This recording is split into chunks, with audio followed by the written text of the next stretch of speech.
Cal Leonard here, 12 plus year fitness coach, giving you quick fitness tips to change how you think about exercise, nutrition, and lasting athleticism. So I came across an interesting question. Is it better to go cold turkey or wean off something you really like? And this is a really great question because both can be really potent nutrition strategies. Some people operate better going cold turkey, where they know what foods are off limits and they just kind of work around them, while others seem to do better weaning off certain foods. They kind of seek comfort in knowing that they can still have their favorite chocolate bar or potato chips or Rocky Road ice cream, right? For example, I've had clients who wean themselves off of sweets by giving themselves a piece of chocolate per day. So each day, whether it was midday or during a break, they would unwrap a single Hershey chocolate kiss or fun-sized candy bar, and they'd be satisfied and they would just go on with the rest of their day.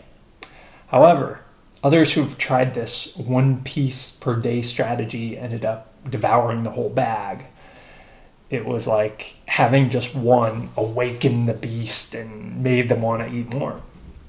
Or they would do okay with one per day until they had a weak moment and then the whole bag would be gone. Personally, I found the cold turkey strategy was the way to go. For instance, a few years ago, I cut out peanut butter and white and wheat bread, which I used to crave all the time. I mean, I can't tell you how many crunchy peanut butter toast sandwiches I used to have. And I made this decision that I was going to cut those out. Now, I will say I made this choice because I suspected my body was reacting negatively to these foods, which they were. So don't take this as I'm recommending you cut out all bread and peanut butter. But what's interesting is by going cold turkey, I stopped craving those foods, and I don't really enjoy them really anymore either.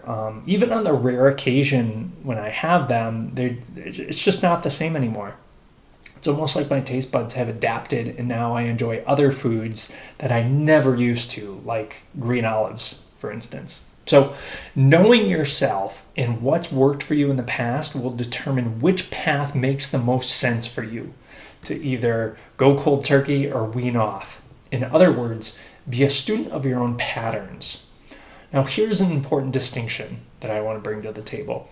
If you do decide to go cold turkey, make sure you know why you are doing it.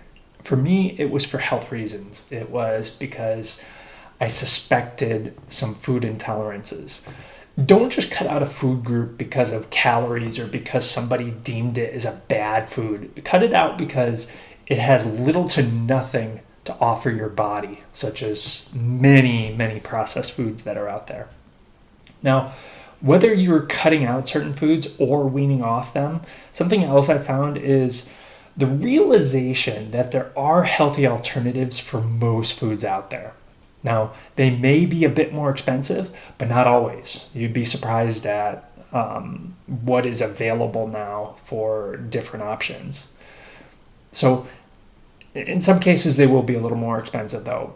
Or you may have to get a little bit more creative with recipes, but for the most part, they can taste just as good and in some cases even better. And you feel way better overall when you find a way to make some of these unhealthy foods a lot healthier with better ingredients.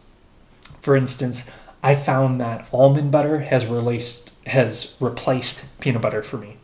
And instead of white or wheat flour, I use cassava, almond, or coconut flour. It works just as well, depending on the recipe, of course. So these are just a few examples. The question is, are you willing to experiment and find out what works for you?